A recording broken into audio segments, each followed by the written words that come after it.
আসসালামু আলাইকুম। অনেকদিন পরে দেখা হতো আমাদের সাথে। হ্যাঁ, ভার্সিটি অ্যাডমিশনে ইংলিশ অপশনাল হলেও তোমাদের জন্য একটা অনেক বেস্ট এবং অনেক কম্পিটেন্ট এবং আমি বলবো সুন্দরতম একটা পন্থা হবে ইংলিশে যদি তোমরা ভালো করো।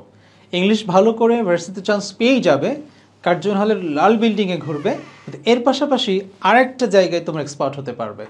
ঠিক ভাইয়ার মতো তোমরা অ্যাডমিশন এক্সপার্ট এবং ইংলিশের টিচার হয়ে যেতে পারো। ইংলিশের টিচার হওয়ার একটা সুবিধা কি জানো? মানে এটা এরকম যে একেবারে মাদ্রাসা, প্রাইমারি, ইফতেতাই থেকে শুরু করে ইউনিভার্সিটি পর্যন্ত অ্যান্ড ইভেন মানে মানুষ পাশ করে ফেলার পরে ইংলিশ নিয়ে কাজ করা যায়। মনে করো তুমি মেডিকেল অ্যাডমিশনে পড়ালা, তুমি ইউনিভার্সিটি অ্যাডমিশনে পড়ালা, তারপর হচ্ছে তুমি বি ইউনিট পড়ালা, সি ইউনিট পড়ালা, তুমি নার্সিংয়ে পড়ালা, সব জায়গায় কিন্তু ইংলিশের একটা বিশাল আধিক্য আছে। So English teacher is boss teacher, English teacher is royal teacher. তোমার শুভ্র ভাই আর অভিদাদা সবসময় এগুলো নিয়ে কম্পিট করে না, কিন্তু আমরা আজকে কম্পিটিশনটা নিয়েই নিলাম, ঠিক আছে? অপার ভাই অন্যদেরকে বললো যে ইংলিশ টিচার হচ্ছে মূলত বস টিচার, কারণ তুমি যদি বাংলাও হও, ঠিক আছে, এমনকি বাংলাও হও, বাংলা কিন্তু শুধু বাংলাদেশ, পাকিস্তান বা আমাদের সাবকন্টিনেন্টের কয়েকটা জায়গায় চলে, কিন্তু অ্যাডমিশন টেস্টে তার চলে না। বাট ইংলিশ কিন্তু অ্যাডমিশন টেস্ট বলো, বিদেশ বলো, হাই স্টাডি বলো, পিএইচডি বলো, সব জায়গায় কিন্তু ইংলিশের একটা ব্যাপক সুযোগ আছে। সো ভাইয়ের মতো টিচার হয়ে যাও, বই লেখো, প্রচুর আর্ন করো, আর্ন করে তোমরা স্টুডেন্ট লাইফ থেকে উদ্যোক্তা হয়ে যাও। এই যে তোমার সাকিব ভাইয়া কি বিশাল উদ্যোক্তা, তাই না? পড়াতে পড়াতে এখন সেলিব্রিটি টিচার হয়ে গেছে, তোমরা কিন্তু টিচার হয়ে যেতে পারবে। তো সেই সুযোগ তোমাদের জন্য আছে। আমার মনে পড়ে ছোট্টবেলায় সাকিব, ও ছোট চান্স পাওয়ার পরে ও কাজ করতো, ভিডিও বানাতো। আমি ওকে প্রথম ভিডিও বানানোর ক্ষেত্রে ওকে সহযোগিতা করেছিলাম, ওর বাসায় গিয়ে ড্রয়িং রুমে কাজ করতাম। আজকে সাকিব ভাইয়ের বাড়ি, গাড়ি, নারী, মানে ভাবি, সব হয়ে গেছে। তোমাদেরও হবে ইনশাল্লাহ। সো চান্স পেয়ে যাও, এবং এই সময়টা কিন্তু তোমাদের জন্য একটু একটু টাফ, মানে জেলখানার মতো লাগবে, তাই না? সেটা তোমাদের ইংলিশ কেন্দ্রিক প্রশ্নগুলো খেয়াল করি যে মেমোরি অংশ। তো আমি তোমাদের কিন্তু প্রথম দিনেই বলেছি, প্রথম লেকচার যদি তুমি দেখে থাকো, আমি কিন্তু গ্রামারগুলো এবং মেমোরি অংশগুলো, মানে তোমার সিলেবাস যেটা তোমাদের ভার্সিটি অ্যাডমিশনের ইংলিশের, এবং তোমরা যারা সেকেন্ড টাইমার আছো, তোমাদের কিন্তু দীর্ঘ একটা সময় তোমরা পেয়েছো জাস্ট কম্পিটিটিভ এক্সাম প্রফেসর্স প্রকাশনের, এটা দেখো, দেখে জাস্ট প্রেপোজিশন, ফ্রেসিডিয়াম, spelling, group verb, vocabulary, substitution, translation, এগুলো কি করো, বিগত সালের প্রশ্নগুলো জাস্ট সলভ করো আর লিস্টগুলো দেখো। মানে বেশি ওভার এক্সাইটেড হয়েও না, আগে শেষ করো, কিছু কনফিউশন থাকবে তারপরও যাও, কিন্তু শেষ করতে হবে। মানে এমন যেন না হয় যে প্রশ্ন করতেছে ভাইয়া ভোকাবুলারি হয় না, মানে কিচ্ছু পারতেছি না ভোকাবুলারি, আমি বলছি তুমি কি পড়ছো, কই না, তো পড়ে নাই তো পারবে কেমনে? খুব স্বাভাবিক, না পড়লে পারবা কিভাবে, সম্ভবই না। পড়তেছই না, তাহলে তো চান্স পাওয়াটা সম্ভব না। সো বেশি করে পড়ো এবং প্র্যাকটিস করো, তাহলে হয়ে যাবে ইনশাল্লাহ। ইংলিশ নিয়ে এত ভয় পাওয়ার কিছু নেই। যেমন রিটেন পার্টটা আমি কিন্তু শুরুই করি নাই, রিটেন পার্ট তোমরা অনায়াসে পারবা। রিটেন পার্টের যে প্রশ্নগুলো থাকে, এটা জাস্ট মনে করো সেন্টেন্স রচনা করতে বলবে, বাক্য মানে শব্দ দিয়ে, এটা পারবে না কে? তোমাকে ছোট্ট প্যারাগ্রাফ দিবে, টেক্সট থেকে একটা বিষয় থাকবে, একটু ডিটেলস হয়তো সামারি লিখতে বলবে। So it will not be difficult for you, okay? তুমি যদি রিটেন অংশটা ভালো করতে চাও, তাহলে হাসানুজ্জামান ভাইয়ের মনে করো টেক্সট হ্যাক্স যে বইটা, টেক্সটের যে বইটা, এটা বিগত সালের প্রশ্নগুলো জাস্ট অ্যানালিসিস করো বসে না থেকে, এখন পড়ে শেষ করে ফেলো, হয়ে যাবে ইনশাল্লাহ। আর আমি তোমাদের রাইটিংয়ের টেকনিক্সগুলো একটু দেখিয়ে দেবো, ঠিক আছে? সো ভয় পেও না, আজকে রাইট ফর্মস অফ ভার্ব নিয়ে কথা বলতে যাচ্ছি। তো রাইট ফর্মস অফ ভার্ব, এটা এমন একটা বিষয় যে ভার্ব থেকে কিন্তু টেন্সের সৃষ্টি, তাই না? আমরা বলি mother of English language is tense, কিন্তু সেই টেন্সের মাদার কিন্তু ভার্ব, মানে টেন্স জিনিসটা তৈরি হয়েছে ভার্ব থেকে, যেটাকে বলে ক্রিয়ার সম্পন্ন হওয়ার সময়কেই টেন্স বলা হয়, তাই না? সেটাই। তো সেই রাইট ফর্মস অফ ভার্ব নিয়ে কথা বলতে যাচ্ছি, এবং এটা ভার্সিটি অ্যাডমিশন বলো, মেডিকেল অ্যাডমিশন বলো, সব জায়গায় আসে। তোমাদের অনেকেই প্রশ্ন করেছে, ভাইয়া এই ক্লাস দিয়ে কি মেডিকেল অ্যাডমিশন হয়ে যাবে? আমি বলবো must, enough, much more enough, ঠিক আছে? আমি তো মেডিকেল অ্যাডমিশন রেটিনাতে ক্লাস নেই, দীর্ঘ প্রায় 12 বছর আমি রেটিনাতে ক্লাস নিয়েছি। তো ওখানে ওদের ম্যাটেরিয়ালস তৈরি করা, বই তৈরি করা, এগুলো কিন্তু আমার হাতে তৈরি করা, ঠিক আছে? সো ওদের ইংলিশ ক্লাস দিতাম আমরা মাত্র 3টা, আর সেখানে আমি তোমাদের ক্লাস দিচ্ছি হচ্ছে প্রায় 12 থেকে 15টা। So don't get afraid of getting just prepared for your medical admission test. Inshallah, these courses will help you to get chance in medical, varsity, গুচ্ছ, এবং তোমরা যে সেকেন্ড টাইমের জন্য অন্য ইউনিভার্সিটি ট্রাই করতেছো সব জায়গায় কাজে দেবে ইনশাল্লাহ। মানে ইংলিশ তো আর চেঞ্জ হয় না, ঠিক আছে? তো সেটা নিয়ে কথা বলতে চাচ্ছি। Hopefully this session will be a great session with you. তোমরা একটু আগ্রহীভাবে শোনো। ঠিক সেই কথাই বলছে যে রাইট ফর্মস অফ ভার্ব বাদে কম্পিটিটিভ এক্সাম থেকে প্রশ্ন হয় না, আসবেই। এবং বিশেষ করে রাইট ফর্মস অফ ভার্ব জানতে হলে তোমাকে সাবজেক্ট, পারসন, নাম্বার এবং জেন্ডার এই বিষয়গুলোর উপর কিন্তু একটু ভালো ধারণা থাকতে হবে। সাবজেক্ট মানে যে সাবজেক্টিভ শব্দগুলো ব্যবহার হয়, সাবজেক্টের পারসন, জেন্ডার, নাম্বার এগুলো থেকে কিন্তু খুব ভালো করে জানতে হয়। কারণ নাম্বার এর উপরে নির্ভর করে কিন্তু পরবর্তীতে কি ব্যবহার হয়, ভার্ব ব্যবহার হয়। মানে সাবজেক্ট যদি প্লুরাল হয় ভার্ব প্লুরাল হয়ে যায়, সাবজেক্ট সিঙ্গুলার হলে ভার্ব সিঙ্গুলার হয়। এখন অনেক সময় তুমি সাবজেক্টে দেখতে পারো বিশাল প্লুরাল সাবজেক্ট, কিন্তু বাস্তবে গিয়ে প্র্যাকটিস করতে গিয়ে দেখতেছো যে ধরা খাওয়ার একটা ভালো সম্ভাবনা। প্রশ্ন এই জন্যই দেখো, প্রথমে আমি যেটা করেছি সেটা হচ্ছে যে একটা মানে নাম্বার সম্পর্কে একটা প্রশ্ন দেওয়ার চেষ্টা করেছি তোমাদেরকে। তো নাম্বার থেকে খেয়াল করে দেখো যে ওরা বলছে যে identify word in plural forms. এখানে প্লুরাল ফর্মসে কোন শব্দটা আছে? তো এজেন্ডাম, এটা দেখে বোঝা যাচ্ছে যে এটা প্লুরাল না। আচ্ছা ঠিক আছে, এটা যেহেতু বলছে প্লুরাল শব্দ বের করতে, তাই না? তো ফিজিক্স এবং সিভিক্স এটা দেখে কিন্তু তোমার প্লুরাল মনে হতে পারে। কারণ কি, আমাদের একটা অভ্যস্ততা আছে যে কোনো শব্দকে প্লুরাল বানাতে হলে আমরা ওর সাথে কি যুক্ত করে দিই? এস যুক্ত করে যাই। বয়কে বলি বয়েস, গার্লকে বলি গার্লস, মাদারকে বলি মাদার্স, স্টুডেন্টকে বলি স্টুডেন্টস। ঠিক এই বয়েস, girls, students, mother's, father's, sisters, brothers, teachers, students এইভাবে সব জায়গায় হয় না। কিছু জায়গায় জন্মগতভাবে এস বাই এস দেওয়াই আছে। তার ভিতরে যে ফিজিক্স, এই civics, mathematics, statistics, politics, economics, গ্যালোস, optics, innings, হ্যাঁ, মিজলস, মামস, এরকম অনেকগুলো শব্দ আছে যেগুলো আমি বলে থাকি অনেক সময় যেটা মিটমিটে শয়তানের মতো, ঠিক আছে? মানে দেখে বোঝা যায় না। তো প্লুরাল দেখতে হলেও ওরা কিন্তু বাস্তবে সিঙ্গুলার। তো এজেন্ডাম এটাও সিঙ্গুলার। আর রেডি এই শব্দটা দেখে কিন্তু কোনোভাবেই বোঝা যাচ্ছে না যে প্লুরাল ফর্মে আছে, কিন্তু বাস্তবে এই এখন প্লুরাল। কারণ রেডি এর সিঙ্গুলার শব্দটা তোমরা নিশ্চয়ই জানো, সেটা হচ্ছে রেডিয়াস। ঠিক ফোকাস, ফোকাস এটা কিন্তু ফোকি হয়, তাই না? ফোকাস, ফোকি, ডেটা, ইরেটা, এজেন্ডা, মিডিয়া, এরকম অনেকগুলো শব্দ আছে। তো এই জন্য প্রথমে বলবো যে you have to have a good exercise on number, ঠিক আছে? নাম্বারের উপরে একটা ভালো কনসেপশন নিয়ে নিতে হবে। সো আজকে ক্লাস করার সময়, ক্লাসটা শেষে বা প্রয়োজন হলে পজ দিয়ে হলেও তোমরা গিয়ে নাম্বার অংশটা একটু দেখে নিতে হবে, ঠিক আছে? কারণ সিম্পল হলেও পরীক্ষা প্রশ্ন এসে যায়, ঠিক আছে? এই জন্য সহজ প্রশ্নই দিয়েছি। Walking is good exercise, here walking is a an. আচ্ছা, নর্মালি দেখো যে ভার্ব হয়েছে না নাউন হয়েছে না অ্যাডভার্ব হয়েছে না জেরান্ড হয়েছে? উত্তর হচ্ছে জেরান্ড। এখন দেখো ওয়াকিং হচ্ছে সাবজেক্টের জায়গায় বসেছে। তো সাবজেক্টের জায়গায় নর্মালি কে বসে? নাউন বসে, আর নাউন নিজে একটা জিরান্ড। এখানে উত্তর কিন্তু নাউন জিরান্ড যেটাই দিবা সেটা হয়ে যাবে। এখন ওয়াকিং এখানে ব্যবহার হয়ে জিরান্ড হয়ে যে সাবজেক্টের কাজ করেছে সেটা তোমাকে একটু বুঝতে পারতে হবে, ঠিক আছে? Fill up the blank with appropriate word. I dash spent with the patient. এখন দেখো এই সামটাইমস আর এই যে সামটাইম বা সামটাইমস এই শব্দগুলো একটু কনফিউজিং, মানে ডাউটফুল, সন্দেহ তৈরি হতে পারে তোমার এর ভেতরে। তো সেক্ষেত্রে বুঝে নাও চারটা শব্দের মিনিংস কি।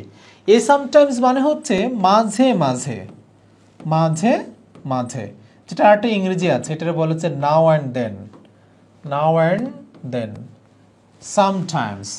আর এই সামটাইম মানে হচ্ছে তোমার ভবিষ্যতের কিছু সময়, সামটাইম, ভবিষ্যতের কিছু সময়, ভবিষ্যতের কিছু সময়, ভবিষ্যতের, ভবিষ্যতের কিছু সময়।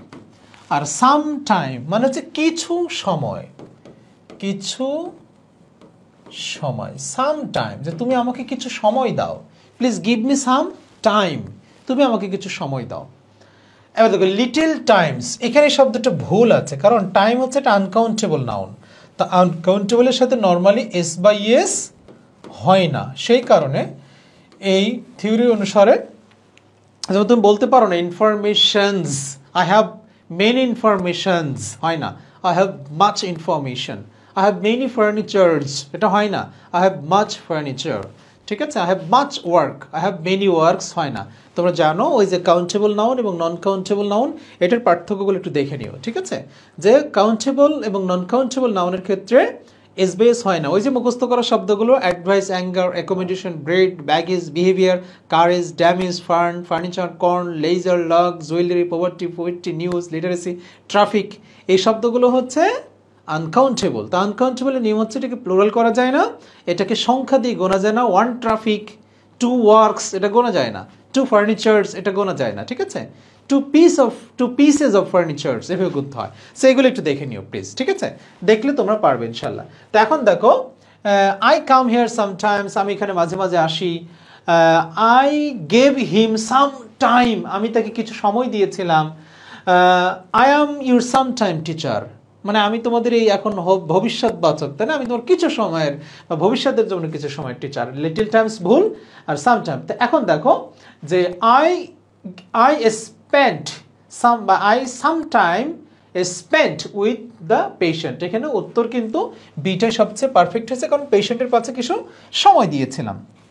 তারপর দেখো, right form of verb to say is used in which of the following sentence, বলছে এখানে এই সেটা কোথায় সঠিকভাবে ব্যবহার হয়েছে। I heard him saying this, I heard him to say this, I heard him said this, I heard him to have said this. খেয়াল করে দেখো, I heard him saying this, এখন এই হেয়ার একটা শব্দ, বলছে এই হেয়ারের পরে যদি আরেকটা ভার্ব আসে তো নর্মালি ওই ভার্বটা ভার্বিং হয়ে যায়। হেয়ারের পরে যদি অন্য আরেকটা ভার্ব আসে তাহলে সে ভার্বিং অর্থাৎ জিরান্ডের রূপ নেয়। তাহলে I heard him saying this, আমি তাকে এটা বলতে, I heard him to say this, এটা বলা যাবে না, এটা grammatical mistake. Which of the following sentence is correct, কোনটা correct sentence. India trying to catch up with the advance countries, আর drying man catches up straw. আচ্ছা, he cast about his shoes, he is casting off for an opportunity। আচ্ছা, কোনটা বলা হচ্ছে যে correct sentence, খেয়াল করে দেখি। It is trying to catch up with the advance, catch up আবার হচ্ছে উইথ আছে, ক্যাচ আপ হচ্ছে একটা ফ্রেজাল ভার্ব, ওর সাথে একটা উইথ দিয়েছে, এটা কারেক্ট। আর drying man catches up straw, catch up straw এটা ভুল আছে, catch up straw. He cast about his shoes, কাস্টের সাথে এস দিতে হয়, cast. He is casting off for, আবার কাস্টিং অফ শব্দটা হয় না, এটা একটা গ্রুপ ভার্বগত ভুল, সেই কারণে এখানে এটা সঠিক উত্তর হয়েছে। এখন সামনের দিকে আগাই, তাহলে দেখলে বুঝতে পারবা। Which of the following pairs contains correct past participle of that verb, মানে বলা হচ্ছে যে দুটোই পাস্ট পার্টিসিপল। খেয়াল করে দেখি তো, ফ্রিজ ফ্রোজ মানে সঠিকভাবে হচ্ছে প্রেজেন্ট, তাহলে এটা হচ্ছে ফ্রিজ ফ্রোজ, ঠিক আছে। এটা ঠিক আছে, হচ্ছে এটা পাস্ট পার্টিসিপল হয় না, এটা পাস্ট হয়েছে, তাই না। Freeze froze frozen, hide hid hidden. আচ্ছা, তারপর হচ্ছে গো ওয়েন্ট, ফরগট ফরগটেন, তাহলে এটা সঠিক হয়েছে, তাই না। আচ্ছা, এটাও তার মানে হচ্ছে রাইট ফর্মস অফ ভার্ব পাওয়ার জন্য তোমাকে হচ্ছে এই V1 V2 এবং V3 যেটাকে প্রেজেন্ট ফর্ম, পাস্ট ফর্ম এবং পাস্ট পার্টিসিপল বলে থাকো তোমরা, সেগুলোর উপর একটু চোখ বোলাতে হবে। তার মানে বুঝতে পারলাম নাম্বারের উপরে যেমন চোখ বোলাতে হবে, পাশাপাশি আমাকে ভার্বের উপরেও চোখ বোলাতে হবে। ভার্বের যে লিস্ট আমরা ছোটোবেলায় পড়েছিলাম সব ভার্বগুলো আমরা জানি কিনা, ঠিক আছে। এবার দেখো, ওরা কিছু থিওরিটিক্যাল কথা বলে দিয়েছে, যে বিষয়গুলো তোমার জানতেই হবে, যে প্রতিটি সেন্টেন্সের ভার্বের সঠিক রূপের ব্যবহার সম্বন্ধে যে বিষয়গুলি জানা দরকার, ভার্বের প্রকারভেদগুলো, অর্থাৎ ভার্ব কত প্রকার, ভার্বের রূপান্তর, ভার্ব চেঞ্জ হলে কি কি ভার্ব হয়, সাবজেক্টের সাথে ভার্বের সঙ্গতি অর্থাৎ সাবজেক্ট ভার্ব অ্যাগ্রিমেন্ট যেটাকে বলা হয়, বিভিন্ন টেন্স ফর্ম ব্যবহার করতে হবে, ভয়েস পরিবর্তনে ভার্বের রূপের পরিবর্তন হয় সেটা বুঝতে হবে, ভয়েসের সাথে ভার্বের যে V3 হয়ে যায় মানে প্যাসিভ করার সময়, সেটাও তোমাদেরকে বুঝে ফেলতে হবে। এখন ভার্বের প্রকারভেদ আসলে কত প্রকার, এটা একটি বিশাল প্রশ্ন না। কত ধরনের ভার্ব আছে, তাই না। Cognate verb, factitive verb, finite verb, non finite verb, transitive verb, intransitive verb, auxiliary verb, principal verb. তো এই যে ভার্বের অনেকগুলো প্রকারভেদ আছে, তোমাকে কিন্তু প্র্যাকটিস কোশ্চেনে গিয়ে এই সমস্ত সেন্স কাজে লাগতে পারে, যে কোনটা ট্রানজিটিভ, কোনটা ইনট্রানজিটিভ, কোনটা ফাইনাইট, কোনটা নন ফাইনাইট, কোনটা জিরান্ড, কোনটা পার্টিসিপাল, এই সবগুলো তোমাকে জানতে হবে। ঠিক আছে, তো ভার্বের বিস্তারিত প্রকারভেদগুলো একটু কিন্তু পড়ে নিতে হবে ভাইয়া। ঠিক আছে, অ্যাডমিশন টেস্টে কিন্তু একটু গাইড দেওয়া হয় বেশি করে। তো আমি একটু আলোচনা করব ভার্বের প্রকারভেদগুলো নিয়ে, সেটা তোমরা বুঝতে পারবে ইনশাল্লাহ, খুব বেশি কঠিন হবে না। আশা করছি তোমরা পেরে যাবে। ঠিক আছে, নর্মালি ভার্বের প্রকারভেদগুলোর ভেতরে এই যে ট্রানজিটিভ ভার্স, মনে করো ইনট্রানজিটিভ, এটা নিয়ে তোমাদের যদি খুব সমস্যা থাকে, ধরাটা খাওয়ার কিন্তু একটা সম্ভাবনা থাকবে। ট্রানজিটিভ ইনট্রানজিটিভ এটা বোঝো কিনা একটু দেখি। যেমন দেখো, he goes to school, he goes to school. আচ্ছা, এরপরে দেখো, হি লাইকস স্কুল। এখন প্রশ্ন হচ্ছে, এখানে গোস দেওয়া আছে, এখানে লাইকস দেওয়া আছে। এখন গোস এবং লাইকস, তোমার কাজ হচ্ছে এই গোস এবং লাইকস এইটা ট্রানজিটিভ না ইনট্রানজিটিভ একটু বলে দেওয়া। তাহলে টি আর আইএনটি, এখানেও ঠিক সেইভাবে আমি বললাম, টি এবং আইএনটি। বলো এখানে লাইক কি ট্রানজিটিভ না ইনট্রানজিটিভ? গোস ট্রানজিটিভ না ইনট্রানজিটিভ? বলো তো শুনি। তোমরা যেটা জানো এই মুহূর্তে একটু বোঝার চেষ্টা করো, কোনটা তোমার জানা মতে এটা কি ট্রানজিটিভ না ইনট্রানজিটিভ? গোস কি বলো, গোস কি ট্রানজিটিভ না ইনট্রানজিটিভ? ইন্টারেস্টিং বিষয় হচ্ছে দেখো, গোস হচ্ছে ইনট্রানজিটিভ আর লাইকস হচ্ছে ট্রানজিটিভ। প্রশ্ন করে ফেলো কেন? কেন উত্তর না জেনে কিন্তু প্র্যাকটিস করতে পারবে না। আমরা জানি ট্রানজিটিভ ভার্ব হচ্ছে সেই ভার্ব, ট্রানজিটিভ ভার্ব হচ্ছে সেই ভার্ব, ট্রানজিটিভ ভার্ব এর অবজেক্ট থাকে, আর ইনট্রানজিটিভ ভার্ব ঠিক তার উল্টা, ইনট্রানজিটিভ এর অবজেক্ট থাকে না। ঠিক আছে, তাহলে ট্রানজিটিভের সংজ্ঞা হচ্ছে অবজেক্ট থাকে, ইনট্রানজিটিভের অবজেক্ট থাকে না। এখন দেখো এই প্রথম যে সেন্টেন্স আছে, এই সেন্টেন্সে কি অবজেক্ট নাই? আসলেই নাই, অবজেক্ট নাই। হি গোজ টু স্কুল, কোনো অবজেক্ট খুঁজে পেতে হলেও শব্দের উপরে হু অথবা হোয়াট অথবা হুইচ এই প্রশ্ন করতে হয়। এই প্রশ্ন করে যদি উত্তর খুঁজে পাওয়া যায় তাহলে সে অবজেক্ট হয়। আর কোনো কারণে যদি হচ্ছে তুমি ওয়্যার দিয়ে প্রশ্ন করে উত্তর খুঁজে পাও, তাহলে সেটি কিন্তু অ্যাডভার্বিয়াল ফ্রেজ হয়ে যাবে, বা অ্যাডভার্ব বলতে পারো ডাইরেক্ট। সে কারণে দেখো, হি গোজ টু স্কুল, সে স্কুলে যায়। কোথায় যায়? স্কুলে যায়। কোথায়? স্কুলে। খেয়াল করে দেখো, এটা কিন্তু স্কুল না, এটা হলো স্কুলে। আরও একটু বাংলা অর্থ বোঝাই দিতে পারি, সেটা হচ্ছে দেখো এটা বিভক্তিযুক্ত হয়েছে, কিন্তু সে কি পছন্দ করে? স্কুল পছন্দ করে, তাই না? এই দেখো কি প্রশ্নের উত্তর, অর্থাৎ এই যে মিলে গেছে হোয়াট, বা যে হোয়াট মিলে গেছে, তাই না? সো সে কি পছন্দ করে? স্কুল পছন্দ করে। অর্থাৎ এই লাইক ভার্বের অবজেক্ট আছে, কিন্তু এই গো ভার্বের অবজেক্ট ওটা না, ওটা একটা adverbial phrase. He goes to school, সে স্কুলে যায়। তার মানে ভালো করে বোঝো, এই হাত এটা একটা noun. I likes my hand, আমি আমার হাত পছন্দ করি। কিন্তু হি গোজ টু, মনে করো হি গোজ টু হ্যান্ড, সে হাতে যায়। হ্যাঁ, এটা একটা room. He likes his room, সে তার রুম পছন্দ করে। এই লাইকস হচ্ছে transitive. He went to the room, সে রুমে গেছে। এখন এই রুমটা অ্যাডভার্বিয়াল ফ্রেজ, এই ওয়েন্টটা হচ্ছে তখন ইনট্রানজিটিভ হয়ে গেছে। সো ট্রানজিটিভ ইনট্রানজিটিভ তোমরা বুঝতে পারছো।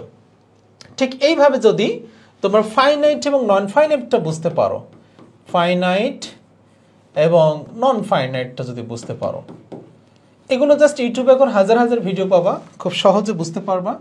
মিনহাজ ইংলিশ টিউটোরিয়ালে খুব ভালো করে ব্যাখ্যা করা থাকে। ট্রানজিটিভ এবং ইনট্রানজিটিভ যদি বুঝতে পারো, ফাইনাইট নন ফাইনাইটের ক্ষেত্রে এটা আরেকটা বিষয়, সেটা হচ্ছে যে এরকম একটা শর্ত আছে যে নাম্বার, পার্সন এবং টেন্স, নাম্বার পার্সন টেন্স অনুসারে সারে যে ভার্ব এর পরিবর্তন হয় সে হচ্ছে ফাইনাইট ভার্ব। আর নন ফাইনাইট হচ্ছে যে পরিবর্তন হয়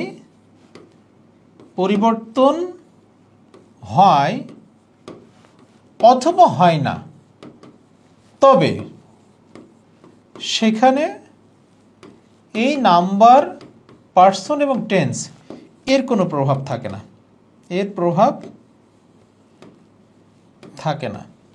ঠিক আছে?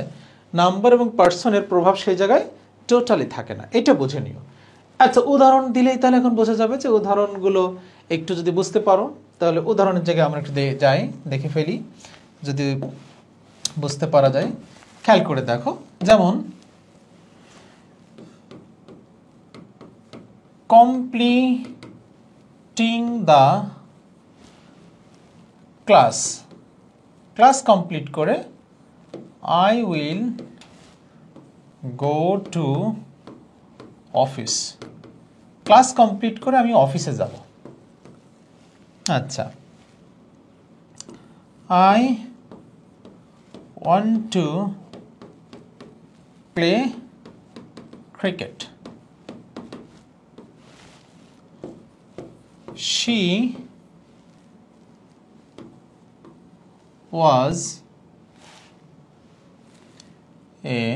was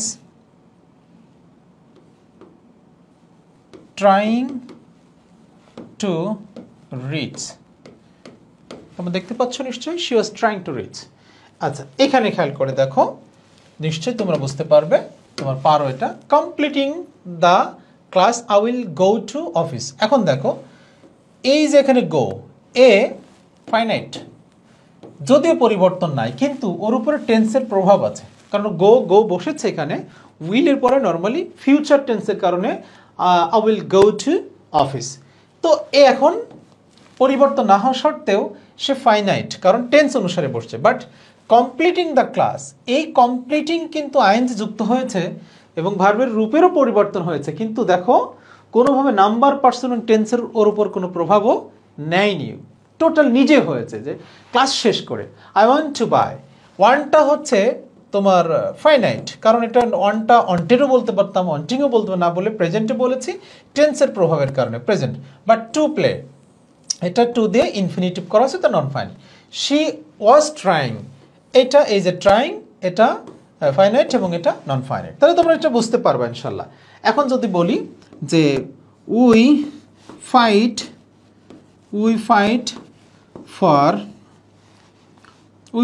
ফর পলিউটেড ওয়াটার, আমরা দূষিত পানির জন্য যুদ্ধ করি। এই পলিউটেড, এটা কিন্তু তুমি নন ফাইনাইট বলতে পারো না, মানে ফাইনাইট বলতে পারো না, নন ফাইনাইট। পলিউটেড দূষিত পানির জন্য, ঠিক আছে? তো এটা একটা অন্যভাবে মানে পার্টিসিপল আকারে ব্যবহার হয়েছে, এটা তুমি কোনোভাবে ফাইনাইট বলতে পারো না, ঠিক আছে? তো এই পার্থক্যগুলো যদি বুঝতে না পারো তাহলে কিন্তু মানে তোমার কাছে এটা কঠিন হয়ে যাবে, ঠিক আছে? তো আমরা আগে যেটা দেখেছিলাম, ও বলছিল যে ভার্বের প্রকারভেদগুলো, কোনটা প্রিন্সিপাল ভার্ব, কোনটা অক্সিলারি ভার্ব, এটা একটু দেখে নিতে হবে। তারপর হচ্ছে এই যে কগনিট, এগুলোও দেখে নিতে হবে। তো সবগুলো একটু কষ্ট করে তোমাদের কনসেপ্টটা ক্লিয়ার থাকতে হবে। অক্সিলারি ভার্বের সঠিক ব্যবহার জানতে হবে, ভার্বস বা নন ফাইনাইট ভার্বের সঠিক ব্যবহার জানতে হবে, প্রিপোজিশনের সঠিক ব্যবহার জানতে হবে, সেন্টেন্স স্ট্রাকচার ঠিক রাখতে হবে, শব্দেরও যেটাকে ডিকশন বলা হয়, শব্দেরও একটা যথাযথ ব্যবহার এটা জানতে হবে, যে কোন শব্দ কোথায় বসে। সব শব্দ দিয়ে তো সব জায়গায় বসানো যায় না। এখন আসো প্র্যাকটিক্যাল ফিল্ডে গিয়ে আমরা দেখি। দেখো, পরীক্ষার একটা ভালো প্রশ্ন আসার মতো বিষয়, এটা সেভারাল টাইম এসছে, যে উইথ এ ভিউ টু। মজার বিষয় হচ্ছে আমরা সারা জীবন পড়ে এসেছি যে টুর পরে V1 হয়, অর্থাৎ ভার্বের প্রথম মানে ভার্বের প্রেজেন্ট ফর্ম হয়। কিন্তু দেখো বলছে যে কিছু কিছু টু আছে যে টুর পরে ভার্বের প্রেজেন্ট ফর্ম না হয়ে জিরান্ড হয়। তার ভেতর হচ্ছে উইথ এ ভিউ টু, এটা একটা ফ্রেজ। এই ফ্রেজের পরে যদি পরবর্তী ভার্ব আসে তখন এটা রিডিং, দেখছো? তো এই ধরনের ওরা যেটা করবে ব্যতিক্রম জায়গা থেকে ওরা প্রশ্ন দেওয়ার চেষ্টা করবে। সে কারণে হচ্ছে দেখো V1 V2 V3 V4 V5 এরকম ভার্বের অনেকগুলো রূপ আছে। তার মানে হচ্ছে যেমন দেখো আমরা যদি বলি গো, ওয়েন্ট, তারপর গান, তারপর গোয়িং, তারপর হচ্ছে টু গো, এগুলো কিন্তু সব ভার্বের রূপের ভেতরে পড়ে, ঠিক আছে? তো হচ্ছে দেখো গো, ওয়েন্ট, গান, গোয়িং, টু গো, এগুলো ভার্বের সব রূপ। এই কারণ হচ্ছে verb 1, verb 2, verb 3, verb 4, verb 5 এই জাতীয় ভার্ব আছে। এখন যেটা জিরান্ড স্টাইলে আসতেছে অর্থাৎ তোমার আইএনজি যুক্ত হচ্ছে, তার একটা বড় শর্ত হচ্ছে উইথ ভিউ টু জাতীয় যদি ফ্রেজ ব্যবহার হয়, তো এই ফ্রেজগুলোর প্রভাবে পরবর্তী ভার্ব কিন্তু তোমার জিরান্ড রূপ নিচ্ছে। ঠিক দেখো I regret merging about the wedding. এখন দেখো আই রিগ্রেট টেলিং, এই রিগ্রেট ভার্বের পরে আরেকটা ভার্ব যদি আসে প্লাস ভার্ব, তখন এই ভার্বের আইএনজি যুক্ত হয়ে যায়। এইগুলো একটু মুখস্থ করার মতো বিষয়। কিছু কিছু জায়গায় আছে দেখো একটা রুলে বলছে এরকম যে ভার্বের পরে ইনফিনিটিভ, অর্থাৎ ভার্বের পরে যদি আরেকটা ভার্ব আসে তখন নর্মালি এটাকে টু দিয়ে দিতে হবে, মানে বেস ফর্ম দিয়ে টু যুক্ত করলে ইনফিনিটিভ হবে। তার এই লিস্টটা তোমাকে মুখস্থ করতেই হবে। তার ভেতর খেয়াল করো যে এটা মুখস্থ করার মতো, এটা দেখবো অনেক বইয়ের ভিতরে নানান ছন্দ দেওয়া থাকে। হ্যাঁ, তো ছন্দ তো এত দরকার নেই, তুমি জাস্ট চোখ বোলাইলে তোমার মুখস্থ হয়ে যাবে। হ্যাঁ, agree appear, arrange, ask, claim, risk. হ্যাঁ, agree appear, arrange, ask, attempt, claim, consent, decide, demand, deserve, desire, expert, fail, forget, happen, hesitate, hope, intend, learn, manage, mean, need, offer, phone, plan, prepare, promise, pretend, refuse, seem, stare। তো এই শব্দগুলোর পরে আরেকটা verb আসলে তখন two plus V1টা দিয়ে দিতে হবে। এটি হচ্ছে নিয়ম, অর্থাৎ এগুলো ইনফিনিটিভ ভার্ব লিস্ট বলা হয়। ঠিক আছে, এই শব্দগুলো একটু মেহেরবানি করে মুখস্থ করতে হবে। হ্যাঁ, যে কোনো বইয়ে তোমরা পাবে ইনফিনিটিভ ভার্ব। উদাহরণ হিসেবে দেখো almost everyone fails dash on the first try. এখন দেখো উত্তর দিছে ডি, কারণ কি আমরা এখানে দেখি তো ফেইল যেখানে আছে কিনা। ফেইলস কিন্তু ফেইল আছে।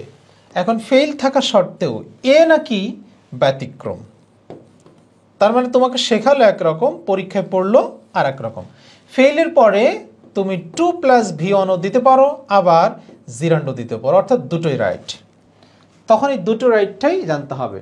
In passing his, to have pass this travels, আর প্যাসিং হিজ ট্রাভেল, অর্থাৎ টু পাসও দিতে পারো, প্যাসিং। পরীক্ষায় ওরা যেটা আসছে তারা পরীক্ষা কমিটি প্যাসিং দিয়ে দিছে। ইন্টারেস্টিং, তাই না? I took A map with me as I didn't want to. এখানে ভার্বের রূপ চেনাটা খুব বেশি জরুরি। দেখো এই লুজ মানে হচ্ছে ঢিলা, এটা একটা অ্যাডজেক্টিভ, এটা কোনো ভার্বই না। আর এই লুজ মানে হচ্ছে হারানো, এটার উচ্চারণটা লুজই হয়, lose, I will lose it, হারানো। এই লস্ট মানে যেটা পাস্ট ফর্ম লসের, আর এই লস মানে ক্ষতি, এটা নাউন। তার মানে দেখো ওরা ভার্ব ব্যবহার করতে বলেছে, কিন্তু তার ভিতরে এখানে এ নাম্বার হচ্ছে অ্যাডজেক্টিভ দিয়েছে, ডি নাম্বার হচ্ছে নাউন ব্যবহার করেছে। তাহলে প্রথম দুটো তো বাদ দিতেই পারলাম। লস্ট হচ্ছে পাস্ট ফর্ম, এখন টুর পরে তার পাস্ট ফর্ম হয় না, তাই বেস ফর্ম হয়ে গেছে। ঠিক আছে, ব্যাখ্যা বুঝে নিলে হচ্ছে। তারপরে দেখো বলছে ভার্বের জিরান্ড একটা রূপ আছে, অর্থাৎ ভার্বের পরে যদি আরেকটা ভার্ব আসে তখন দ্বিতীয় ভার্বটা ভার্বিং হয়ে যাবে। লিস্টগুলো দেখে নেই। Admit, appreciate, avoid, catch, complete, consider, delete, deny, discuss, dislike, enjoy, finish, keep, mention, মেন্ট, postpone, practice, quit, recall, recommend, regret, risk, repeat. আল্লাহর রাস্তে এগুলো দেখে নিতে হবে। Teacher dislike changing the examination, ঠিক আছে, পারবো ইনশাল্লাহ। He avoided making the same mistakes. আচ্ছা, we have postponed telling anyone the news until after the marriage. ঠিক আছে। Does your little brother enjoy watching horror films? is it enjoy এর পরে আসছে, ঠিক আছে, এনজয় শব্দটার পরে আসলে জিরান্ড হবে। I remember visiting আচ্ছা, I hate working at holidays, আমরা ছুটির দিনে কাজ করি না। আচ্ছা, টুর পরেও জিরান্ড হয়, এটা একটা ভয়ঙ্কর জিনিস যে টু ব্যবহার হবে কিন্তু টুর পরে ভার্বের আইএনজি হবে, ভাবা যায় এটা কিভাবে সম্ভব? তার মানে ব্যতিক্রম পরীক্ষা আসার মতো এই যে object to with a view to, look forward to, dedicated to, refer to, relate to, accustom to, confess to, get use to, be use to, avoided, devoted to, with an eye to, adhere to. আল্লাহ হস্তে এগুলো just কি করতে হবে, একটু বাস ঠুটস্থ করে ফেলতে হবে, ঠিক আছে? ঠুটস্থ করে যদি পড়ে ফেলতে পারো মানে ঠোঁটে চলে আসবে আর কি। Are you looking forward to sing your friend again, পারা যাবে। I am looking forward to sing you, ঠিক আছে? I am not accustom to telling a lie, he has come here with a view to negotiating with me. আচ্ছা, I'm not used to walking at this time of the day. আচ্ছা, I'm looking forward to, সব বিগত সালের প্রশ্ন। I have no objection to hearing a new project, সবগুলোই বিগত সালের প্রশ্ন। ফ্রেজাল ওয়ার্ড এবং জিরান্ডের একটা ব্যবহার বলছে যে ফ্রেজাল ওয়ার্ডের পরে জিরান্ড ব্যবহার হয়, খেয়াল করে দেখো। আমরা জানি নর্মালি অফের পরে অফ ওয়ান, কিপ অন এবং মাইন্ড, খেয়াল করছো যে mind, would you mind giving a cup of tea, আমরা বলি না? Would you mind telling your phone number, would you mind taking me with you, হ্যাঁ? মাইন্ডের পরে ভার্ব আইএনজি যুক্ত হয়, ক্যানট বেয়ারের পরেও আইএনজি যুক্ত হয়, রিলাই অন। আচ্ছা, এই দেখো ক্যানট হেল্পের পরেও নাকি ভার্বের আইএনজি যুক্ত হয়, তাহলে ওয়ান্টের পরেও ভার্বের আইএনজি যুক্ত হয়, এগুলো একটু খেয়াল করে নিতে হবে, ঠিক আছে? আর বাকিগুলো তো প্রেপোজিশন রিলেটেড ফ্রেজ, সো পারা যাবে ইনশাল্লাহ। Would you mind giving you mobile number, আচ্ছা পারা যাবে। He insisted on my going there, insisted পরে অন হয়, preposition related. He gave up playing football when he got married, বিয়ের পরে এটা কোনো কথা? হ্যাঁ, মেডিকেলে ভর্তি হওয়ার কারণে তুমি আর বিয়ের পরে তুমি আর হচ্ছে খেলাধুলা বাদ দিয়ে দিবে, এটা হয় না। ডোন্ট মাইন্ড, এই যে মাইন্ড চলে আসছে, ঠিক আছে? সো কঠিন না, এগুলো সব পারা যাবে, কিন্তু সবগুলো দেখো বিগত সালের প্রশ্ন। এই যে হেল্পের চলে আসছে, ক্যানট হেল্প একসাথে থাকলে ভার্বের সাথে আইএনজি যুক্ত হয়। আচ্ছা, ভার্ব প্লাস ইনফিনিটিভ এবং জিরান্ড দুটোই, ওই যে আগে একটু ফেইল আমাদের যে ডিস্টার্বটা করেছিল, যে কিছু কিছু ভার্ব আছে যার পরে ইনফিনিটিভ জিরান্ড দুটোই ব্যবহার হতে পারে, হ্যাঁ? ঠিক এর সাথে আমরা ওই ফেইল শয়তানটাও রেখে দিলাম যে এটা নাই, ঠিক আছে? Begin, love, constant, continue, prefer, dread, start, hate, try and like. একটু দ্রুত যেতে হচ্ছে না? আচ্ছা, দ্রুত যায় কারণ রাইট ফর্মস অফ ভার্ব এখান থেকে পরীক্ষা যেহেতু প্রশ্ন আসে, প্র্যাকটিস করাটাই তোমার কাছে সবচেয়ে বেশি ইজি, ঠিক আছে? আচ্ছা, ও constant playing cricket, the player started playing football. আচ্ছা, এইবার দেখো এই নো ভার্বের পরে নাকি টু ব্যবহার হয়, তাহলে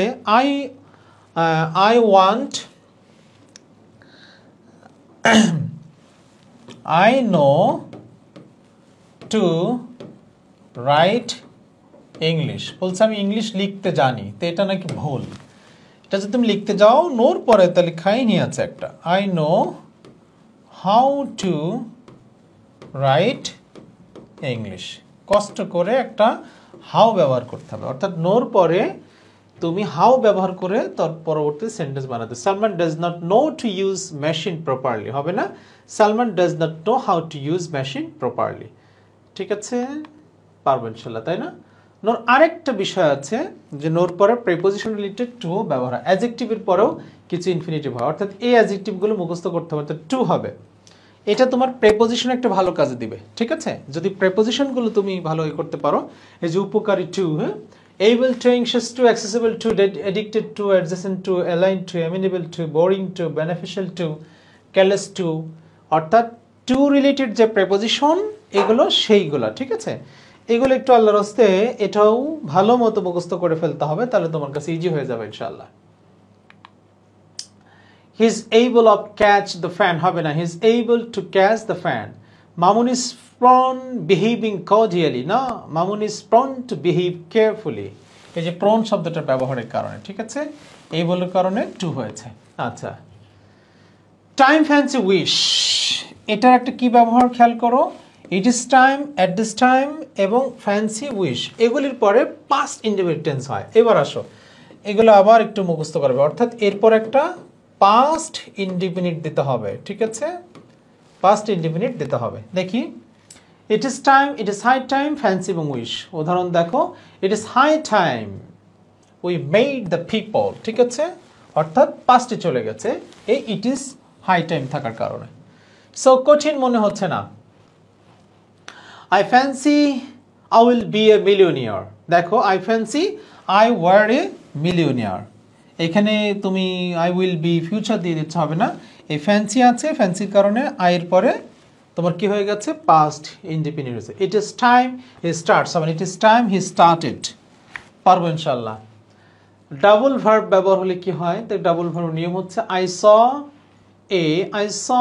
এ ওয়াকিং ম্যান, দুটো ভার্ব আসলে পরেরটা জিরান হয়ে যাবে। আচ্ছা, I saw the baby weeping, আমি বাচ্চাটিকে উইপ মানে কাঁদতে দেখেছিলাম। Salman noticed me to read a novel, Salman notice me read a novel, নোটিসের পরে তোমার ইনফিনিটিভ হচ্ছে। আচ্ছা, ইনফিনিটিভ পারবো, খেয়াল করে দেখো, the first, the second, the third, এরপরে টু দিয়ে নতুন শব্দ ভার্ব আসলে ব্যবহার করতে হয়। দ্য অনলি, দ্য লাস্ট, এগুলো দেখে নিতে হবে। The first, the second, the next, the only, the last, এগুলোর পরে নর্মালি টু প্লাস V1 ব্যবহার করতে হবে। উদাহরণ দেখি, Elizabeth is the second queen taking the crown, হবে না, Elizabeth is the second queen to take the crown, to ব্যবহার হয়েছে, তাই না? পারবো ইনশাল্লাহ। ডাবল স্পিচ, রচনা যদি যেতে যেতে, খেতে খেতে, বলতে বলতে, দেখতে দেখতে এমন বোঝায়, তবে ভার্বের সাথে আইনস যুক্ত হয়। এটা ট্রান্সলেশনেও আসে, ট্রান্সলেশনেও চলে আসে। কবির গাইতে গাইতে পড়ে, সে গাইতে গাইতে মানে পড়তে গিয়ে সে গায় আর কি, তাই না? তাহলে আমরা বলি কবির রিড পড়ে সিঙ্গিং, জাস্ট সে গাইতে গাইতে কবির পড়ে, কবির রিডস। হ্যাঁ, আচ্ছা, ঠিক এরকম যে সে বাসায় আসছিল নাচতে নাচতে, শি কেম হোম ডান্সিং। হ্যাঁ, তারপর হচ্ছে মনে করো সে খেলতে খেলতে বাসায় আসলো, হি কেম হোম প্লেইং, ঠিক আছে, সে খেলতে খেলতে বাসায় আসলো, হাসতে হাসতে গেল, বলতে বলতে গেল, এভাবে। Salman is said the story লাফিং, সালমান হাসতে হাসতে গল্পটি বলল, সুন্দর না, interesting. Habib went there walking, Habib হাঁটতে হাঁটতে সেখানে গিয়েছিল। পারবে এটা? এটা ট্রান্সলেশনে কিন্তু পরীক্ষায় চলে আসে। আচ্ছা দেখো, ভার্বের পরে ইনফিনিটিভ এবং টু বি এবং V3 যুক্ত হয়।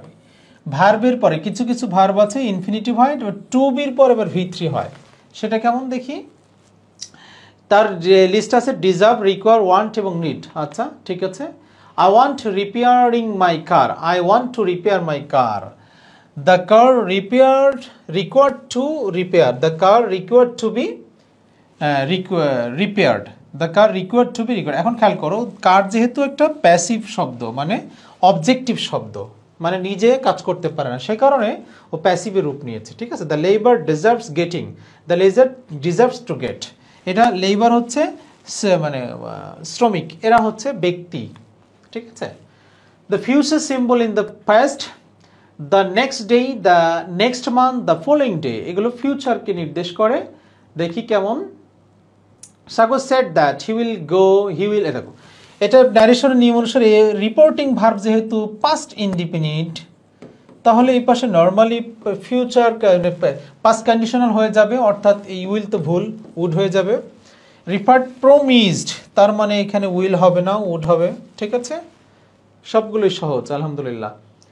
By this time, by 2005, by 10 years. বাইয়ের পরে যদি সময় থাকে, বাইয়ের পরে যদি সময় থাকে, বাই 10 ইয়ার্স লেখ থাকলে সেই সেন্টেন্সটি ফিউচার পারফেক্ট টেন্স হয়। অর্থাৎ আমি বলে থাকি এরকম যে বাই প্লাস ফিউচার টাইম হতে হবে, যদিও 2005 অনেক আগে চলে গেছে, আমরা 2025 বলি। তো বাই প্লাস ফিউচার টাইম যদি থাকে, তাহলে ওই সেন্টেন্সটা ফিউচার পারফেক্ট টেন্সে পরিণত করতে হয়, ঠিক আছে। দেখো, I will finish my study by 2021। এটা 2021 তো যেহেতু চলে গেছে, আমরা 2027 হয়ে গেল এটা। হ্যাঁ, I will have finished, Bangladesh will be fully digitalised by 2041 হবে না, Bangladesh will have fully been digitalised, will have অর্থাৎ ফিউচার পারফেক্ট টেন্সে দিতে হবে, এটা নিয়ম। ইউজ আ বিন অ্যান্ড গান, খেয়াল করে দেখো এটা সেভারাল টাইম পরীক্ষা আসছে। কোথাও গিয়েছে কিন্তু ফিরে এসেছে, আর গান হচ্ছে কোথাও গিয়েছে এখনো ফিরে আসেনি, গিয়েছিল এক সময়। হি ওয়েন্ট টু সুন্দরবন, সে সুন্দরবনে গিয়েছিল। এখন তুমি আমার সামনে আছো, আমি তোমার কাছে জিজ্ঞাসা করছি, মনে করো ঢাকাতে তুমি আর আমি, এই মুহূর্তে তুমি সুন্দরবন না, তাহলে have you ever been to Sundarban, তুমি কি কখনো সুন্দরবন গিয়েছো? তো এই মুহূর্তে কি তুমি সুন্দরবন আছো, না তুমি এখন আমার সামনে আছো? তাহলে আমার সামনে থাকলে মানে ওই জায়গায় না থেকে যদি অন্য জায়গায় থাকে, তাহলে কি দিতে হবে? হ্যাঁ বলো, ওই যে বিন দিতে হবে।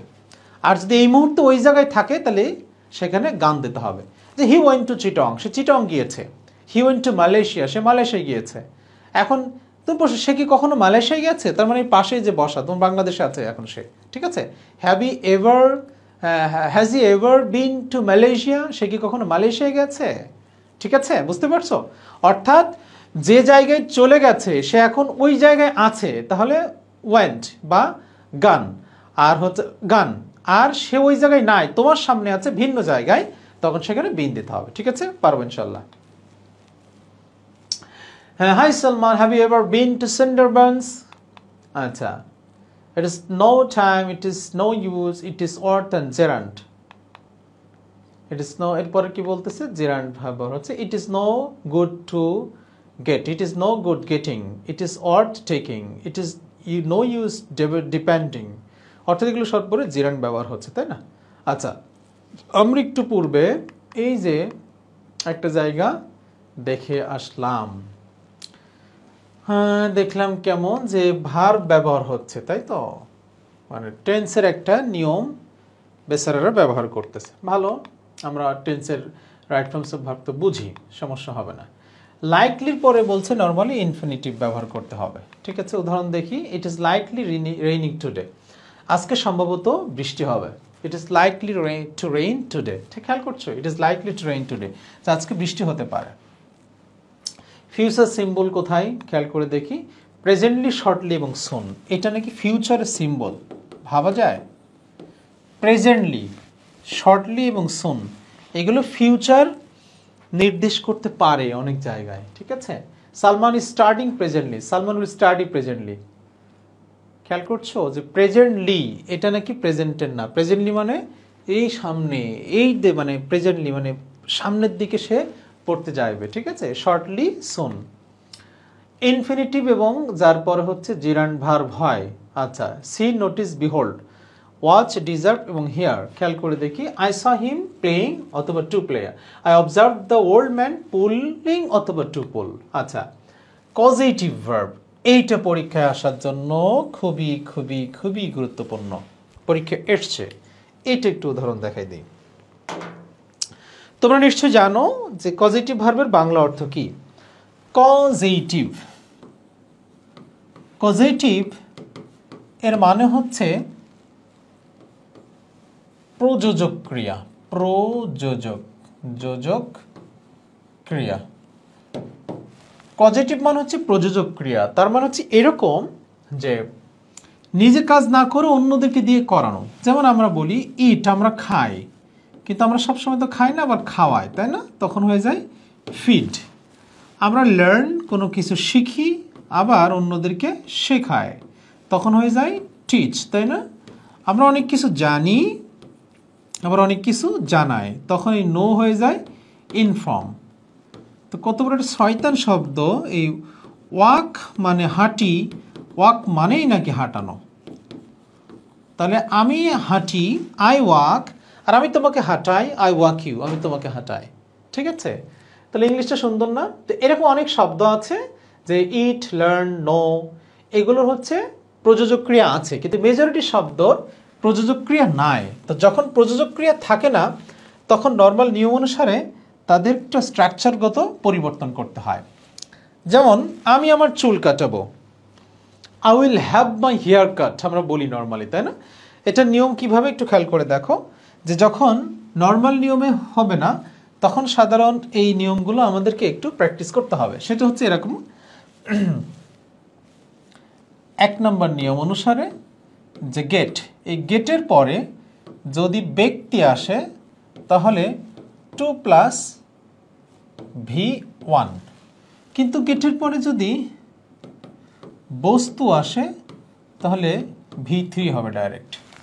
আচ্ছা, 2 নম্বর নিয়ম অনুসারে যদি হ্যাভ হয়, হ্যাভের পরে যদি ব্যক্তি আসে তাহলে V1। আচ্ছা, আর হ্যাভের পরে যদি বস্তু আসে তাহলে V3। আচ্ছা, এরপরে 3 নম্বর রুলসে মেক অথবা লেট, এটার পরে ব্যক্তি বস্তু যেই আসুক V1। এরপর একটা নিয়ম হচ্ছে হেল্প, হেল্পের পরে ব্যক্তি বস্তু যেটাই আসুক V1 অথবা 2 প্লাস V1 ইনফিনিটিভ সবগুলোই জায়েজ। এগুলো হচ্ছে basic rules of positive verb. Positive বানাতে হয় যেভাবে সেটা। এখন আমার কাজ হচ্ছে আমি তোমাদের জন্য কিছু উদাহরণ লিখব, সেই উদাহরণগুলো তোমরা একটু বোঝার চেষ্টা করবে, থেকে উদাহরণগুলো তোমরা বুঝতে পারো কিনা দেখি, উদাহরণগুলো যদি পারো কিনা।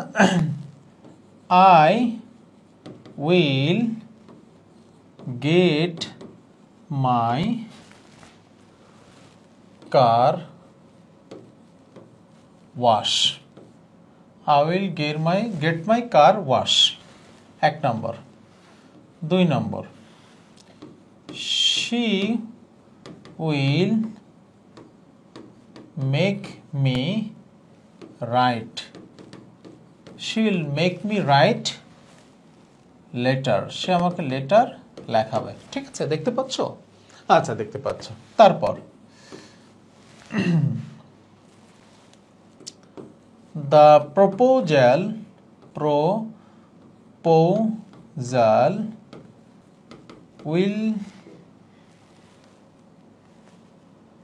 will get the man apply। আচ্ছা, I will have you play। তারপর she will help me play। তোমাদের কাজ হচ্ছে এই যে শব্দ যেগুলো আমি মনে করো এ করে দিয়েছি, গোল করে দিয়েছি, ব্র্যাকেটের ভিতরে দিয়েছি, এই শব্দগুলো রাইট ফর্মস অফ ভার্ব সঠিক নির্ণয় করতে হবে। তাহলে খেয়াল করে দেখো, I will get my car wash, আমি আমার গাড়ি ধোবো তা আসলে না, মানে আমার ড্রাইভার আছে আমি তাকে দিয়ে ধোয়াবো। ঠিক আছে, so I will get my car wash. খেয়াল করে দেখো, এই গেট, এটার নিয়ম বলছিলাম যে গেটের পরে যদি কোনো ব্যক্তি থাকে তাহলে 2 প্লাস V1, গেটের পরে যদি বস্তু থাকে তাহলে V3 হবে। এখন কার হচ্ছে একটা বস্তু, তাহলে কি হয়ে যাবে? I will get my car washed, আমি আমার গাড়িটি ধোয়াবো। ঠিক আছে, she will make me write the letter. খেয়াল করে দেখো, আমরা মেকের রুলস একটি পড়েছিলাম যে মেক এবং লেকের পরে ব্যক্তি বস্তু যেই আসুক V1 হবে, তাহলে she will make me write the letter, write the letter, সে আমাকে চিঠি লেখাবে। The proposal will get the man apply. খেয়াল করে দেখো, গেটের পরে ব্যক্তি আছে তাহলে to apply, the proposal will get the man to apply. I will have you play. খেয়াল করে দেখো, হ্যাভের পরে ব্যক্তি, আমরা কি বলেছিলাম? হ্যাভের পরে ব্যক্তি থাকলে V1, I will have you play, আমি তোমাকে খেলাবো। খেয়াল করছো, I will have you play, I will make you play, I will get you play, I will get you to play, sorry I will get you to play, she will help me play, she will help me to play, দুটোই right. অর্থাৎ এই হচ্ছে overall পজিটিভের নিয়ম। ঠিক আছে, কষ্ট করে এগুলো একটু নোট করে নিতে হবে, পজিটিভের নিয়মগুলো। ঠিক আছে, পজিটিভ এই রুলস থেকে সেভারাল টাইম পরীক্ষায় প্রশ্ন আসছে, তোমরা পারবে ইনশাল্লাহ। আহ, আলহামদুলিল্লাহ, খুব বেশি কঠিন হবে না। আমরা আরেকটু সামনের দিকে আগাই। ইয়েটের একটা ব্যবহার পরীক্ষায় পড়ে। দেখো, ইয়েট যার বাংলা অর্থ হচ্ছে এখনো সত্ত্বেও। সেন্টেন্সের নিম্নোক্ত স্ট্রাকচার ব্যবহার হয়। ইয়েট মানে negative structure. Yet negative plus interrogative সেন্টেন্সে ব্যবহার হয়। খেয়াল করে দেখি তো কি, he did the work yet হবে না, he has not done the work yet. অর্থাৎ ইয়েট মানে সেই সেন্টেন্সে নেগেটিভ একটা স্ট্রাকচার ব্যবহার হয়। Did you go to study yet, did you not go to study yet, তুমি এখনো যাওনি। অর্থাৎ ইয়েট মানে এর সাথে একটা নটের সম্পর্ক মাস্ট আছে। অর্থাৎ ইয়েট একটা নেগেটিভ স্ট্রাকচারই কেবল ব্যবহার হয়। ঠিক আছে, আচ্ছা, তারপরের দিকে আমরা দেখি। আলহামদুলিল্লাহ, আমরা রাইট ফর্মস অফ ভার্বের একেবারে যে বেসিক যে রুলসগুলো ছিল সেইগুলো তোমাদের সামনে আলোচনা করলাম। তো তোমরা বুঝতে পেরেছো নিশ্চয়ই, তাই না, যে রাইট ফর্মস অফ ভার্ব কিন্তু একেবারে গদবাঁধা নিয়মের ভেতর থেকে। তো যতগুলো থিওরি তোমরা দেখলা, একটাও কিন্তু খুব বেশি কঠিন এবং ভয়ঙ্কর ব্যতিক্রম না। এখন তোমাদের কাজ হচ্ছে বিগত সালের কোশ্চেনগুলো কিন্তু প্র্যাকটিস করে শেষ করা। তুমি কম্পিটিটিভ এক্সাম নাও, বা তুমি স্পেক্টসের বই নাও, বা যে বইটা তোমার কাছে আছে, বা মাস্টার নাও, নিয়ে বিসিএস এর প্রশ্ন, মেডিকেলের প্রশ্ন সব সলভ করে ফেলো। এবং এখান থেকে কিন্তু 25টা প্রশ্ন তোমাদের এমসিকিউ হবে, এবং ফাইনাল পরীক্ষা প্রশ্ন এখান থেকে থাকবে। তো জাস্ট শেষ করবো এটা বলে, অ্যাডমিশন টেস্টের পড়াশোনাটা ঠিক ওরকম। যে হজরত উমর রাদিয়াল্লাহু তাআলা আনহুর একটা বিখ্যাত উক্তি আছে এরকম, যে উমর রাদিয়াল্লাহু তাআলা একবার বলছেন, আমার খুব ভয় হয়, ভালো করে শুনবে গল্পটা, আমার খুব ভয় হয়, আমার মনে হয় পৃথিবীর সব মানুষ জান্নাতে চলে যাবে। আল্লাহ সব মানুষকে জান্নাতে দিলেও একটি মানুষকে যদি জাহান্নামে দেয়, সেই জাহান্নামী ব্যক্তি হব আমি ওমর। পক্ষান্তরে সে ঘুরে গিয়ে বলছে, পৃথিবীর সব মানুষ জাহান্নামে যাবে আর একটা মানুষ জান্নাতে যাবে, সেটা হব আমি ওমর। কনফিডেন্সের জায়গা দেখো। তো অ্যাডমিশন টেস্টের জায়গাটা হচ্ছে এরকম, মনে করো সবাই চান্স পেয়ে যাবে, হ্যাঁ সবাই, কারণ সবাই তো পড়তেছে, সবাই অনলাইনে কোচিং করতেছে, হিউজ স্টাডি করতেছে, এমসিকিউ সলভ করতেছে, সবাই চান্স পেয়ে যাবে, একটা লোকের চান্স হবে না, সেটা কিন্তু তুমি। আবার এটাও ঘুরে চিন্তা করো যে কারোরই চান্স হবে না, কারণ না, এবার সিদ্ধান্ত হয়েছে একজনকে নিবে, সেটা তুমি। তো সে কারণে আল্লাহর কাছে বলো, সেজদা দাও বড় বড়, জানলাম তোমার তো অনেকগুলো সিট আছে ইউনিভার্সিটিতে, আমি একটা সিট চাই, একটা সিটের জন্য পড়তেছি, নিশ্চয় আল্লাহ দেবে। আর আল্লাহর কাছে চাওয়ার ক্ষেত্রে কখনো কার্পণ্য করবে না, সর্বোচ্চটুকু চাইবে, জানলা আমাকে ফার্স্ট বানিয়ে দাও, ঠিক আছে, সেটা চাইলেই নিশ্চয়ই সম্ভব। তো চাওয়ার পাশাপাশি তোমার একটা নৈতিক দায়বদ্ধতা তৈরি হয় যে তুমি পড়তে হবে বেশি করে। তো অপশনাল হলেও ইংলিশ কিন্তু একটা বিশাল সুযোগ ভালো নাম্বার তোলার, ঠিক আছে। তো আমরা তোমাদের 12টা-15টা লেকচার দিয়ে দিচ্ছি ইনশাল্লাহ। প্রত্যেকটা টপিক A to Z পড়ো, ক্লাসটা ভালো করে দেখো, এবং যে রিডিং ম্যাটেরিয়ালসটা আছে সবগুলো সলভ করো। কারেকশন রিলেটেড বা বিশেষ করে right forms of verb related কোনো প্রশ্ন যদি থাকে গ্রুপ ডিসকাশনে জানাবে, ভাইয়া ইনশাল্লাহ তোমাদেরকে সলভ করব। আশা করি তোমাদের সমস্যা হবে না। তবে ভাইয়া এই থিওরিতে কেউ এসো না যে আমি পড়বো না, নাম্বার পেতে চাই, ভাই সায়েন্সের অনেক পড়তে পড়তে ইংলিশ পড়ার সময় নেই। না, যারা সিদ্ধান্ত নিচ্ছ ইংলিশই প্রশ্নের উত্তর দিবা, তাদের কিন্তু সায়েন্সের বইয়ের মতোই কিন্তু ইংলিশকে পড়তে হবে, রিটেন পার্টটা প্র্যাকটিস করতে হবে, মেমোরি একটা কিন্তু লিস্টগুলো বারবার একটু ছোটস্থ করতে হবে, আদারওয়াইজ কিন্তু পারা সম্ভব হবে না। তো আজকে এ পর্যন্ত রাখবো, চেষ্টা করবে এটা দিয়েই যে তোমার মায়ের কাছে দোয়া চাও, আল্লাহর কাছে সহযোগিতা চাও, নিজে স্টাডি করো, নিজেকে ভাবো জেলখানায়। এর পরবর্তী সময়টুকু কিন্তু অনেক সুন্দর, তোমরা সাকিব ভাই, অপার ভাইয়া, অভিদাদাদের মতো রয়্যাল মানুষ হতে যাচ্ছ, চান্সটা পাও, তোমাদের জন্য আমরা সহযোগিতা করব, তোমাদের সহযোগিতা লাগবে এসিএস ইনশাল্লাহ, ঠিক আছে। So thank you so much, ভাইয়ার সাথে এতক্ষণ ছিলাম। আশা করি পরবর্তী লেকচারগুলো আরও ক্রিয়েটিভ করে তোমাদের সামনে উপস্থাপন করব। আসসালামু আলাইকুম, টেক কেয়ার, আল্লাহ হাফিজ।